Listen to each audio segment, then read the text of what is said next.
This is Kuru, a producer, singer, and songwriter whose most recent album, Stay True Forever, acts as a melting pot of musical influences and production techniques that every producer can learn something from. So today we're going to break down some of the insane production techniques used on Stay True Forever and how you can integrate them into your beats. My name is Stinger, I've been producing music for over 8 years, and I've analyzed and broken down the production style behind hundreds of different artists. And today we're going to be breaking down 3 main aspects of Kuru's production. And that is his Digicore instrumentation, his use of vocal chops, and his unconventional and busy drum patterns. So first and foremost, let's get into his Digicore instrumentation. And this is mostly prevalent in his melodies, often making use of bright synth sounds, playing classic EDM-inspired patterns. And my favorite example of this off the album is on the song Two Door. This song features a very upbeat, gated, unison-heavy synth, which is something that's often used in genres like EDM and Digicore. Now, to get this same effect, I'm going to create a preset within Serum. And it's just going to consist of a mildly unique wavetable containing around 7 voices of unison. And this melody plays a pattern making use of roots and thirds. Now, essentially all that means is we're making use of the first and second note of a chord. So, Two Door is in the key of C sharp major, and the root note of the chord it's playing is C sharp. Now, if we were to build out a basic C sharp major triad, it would consist of the root, which is C sharp, the third, which is F, and then the fifth, which is G sharp. But for this pattern, we're only making use of the root and the third. So essentially the first and second notes of your basic triads. And I know it's kind of confusing that the third is the second note of the chord, but it essentially describes the interval between the root and the other note. So the interval between C sharp and F is a major third interval. On top of that, to get that gated sound, you're going to want to use some kind of volume LFO plugin, like Shaperbox or Grossbeat. And you could draw in your own LFO shapes like I'm doing right here, or you could just scroll through the presets that they already have within the plugins. Now, for our own beat, I'm going to be playing a pattern going from the 1 to the 4 of our scale. Now, I'm working in D major, which means we're going from D to F sharp, the 1 to the 4. And yet again, with these, I'm making use of that root and major third interval. And just to make things more interesting, for the second half of this melody, I introduced the 5th of our chord, just to kind of tie things all together.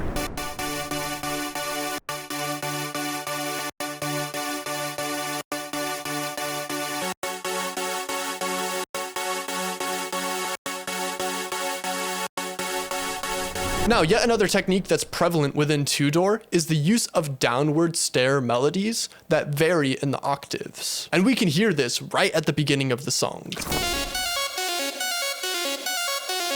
Now, what's interesting about this pattern is that it's playing a very tension-heavy phrase with this F sharp and F interval. These 2 notes are a half step away from each other, or basically being right next to each other on the keyboard, and this makes the relationship between these 2 notes very suspenseful and tense. But this song sounds very bright and happy, so how does this work? Well, the tension from those 2 notes, the F sharp and the F, is resolved by making use of the root note of the scale, which yet again is C sharp. Coming back down to your root after a very suspenseful and tension-heavy phrase is a great way to relieve that tension and resolve your melody. And something to keep in mind is in any Ionian major or minor scale, which essentially just means like the basic major and minor scales. Hey, editing Stinger here. I just realized I made a mistake while describing the scales. I said minor Ionian, which in itself is contradictory because Ionian describes a major scale. So your standard Western minor scale is called a natural minor scale, not Ionian. Just wanted to clear that up.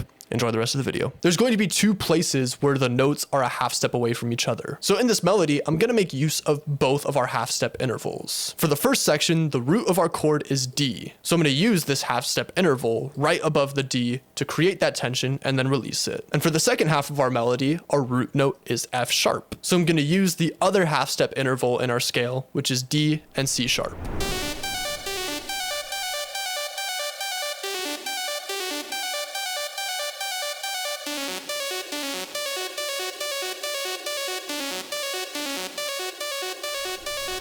Now, the final aspect of his melodies that I want to cover is his use of granular leads to add texture in the high range frequencies of his songs. And this is incredibly prevalent in the song I Was Meant to Die Like This.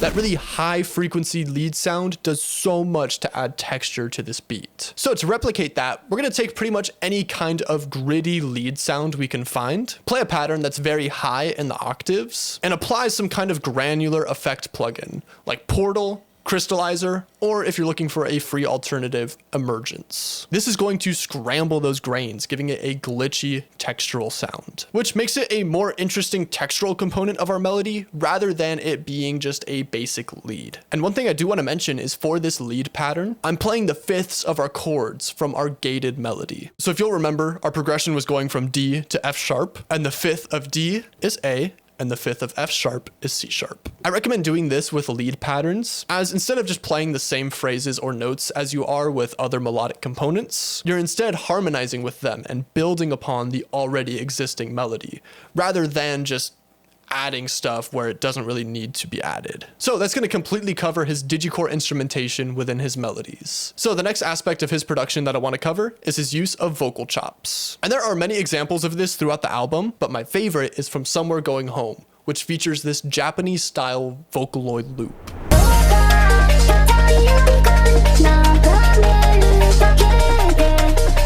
Now, this is super cool to see, as Vocaloid isn't really something that's used a whole lot in tandem with genres like Digicore or Rage. But it also makes sense, as Kuru cites J-pop artists like Perfume and Capsule as some of his main influences. So when making your own music, don't be afraid to pull from other genres you enjoy and incorporate them into the style of music that you make.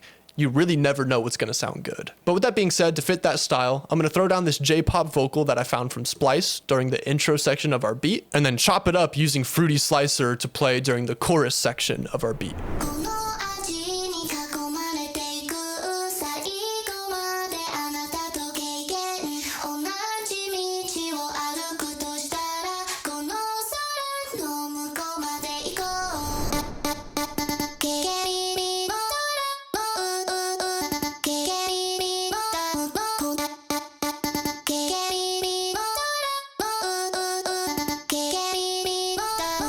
So now that we've covered his use of vocal chops, let's get into the final aspect of his production that I want to cover, which is his use of unconventional and busy drum patterns. Now, this album is essentially a creative stream, incorporating many different influences. So there isn't one specific drum sound or pattern characterized by this album, but there are a few characteristics that most of the drums on this album embody, and that's that they're either unconventional, busy, or both. And an example that embodies both of these qualities is the drum pattern on Somewhere Going Home.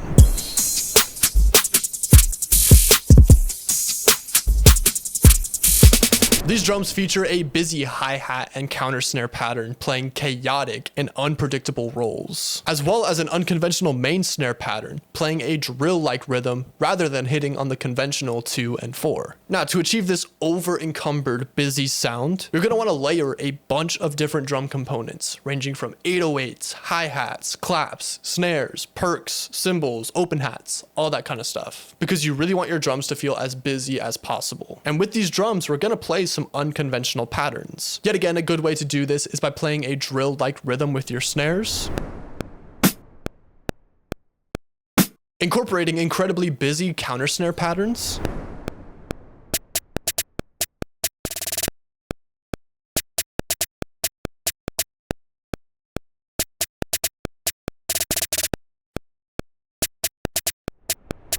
and throw down 16th note hi-hat patterns to really make your drums sound fast and over the top. So with that being said, if you're making use of Digicore instrumentation within your melody, throwing down vocal loops or vocal chops, and playing incredibly busy and unconventional drum patterns, this is what your beat should sound like.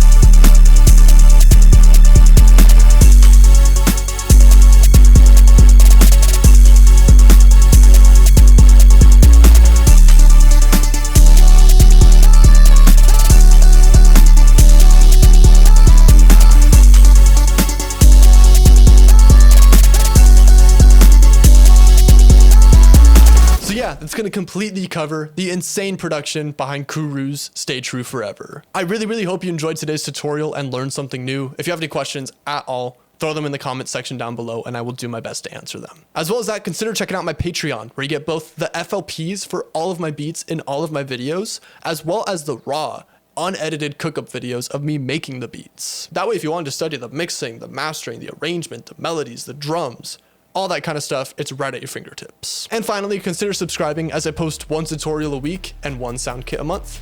Other than that, that's gonna be it. Peace!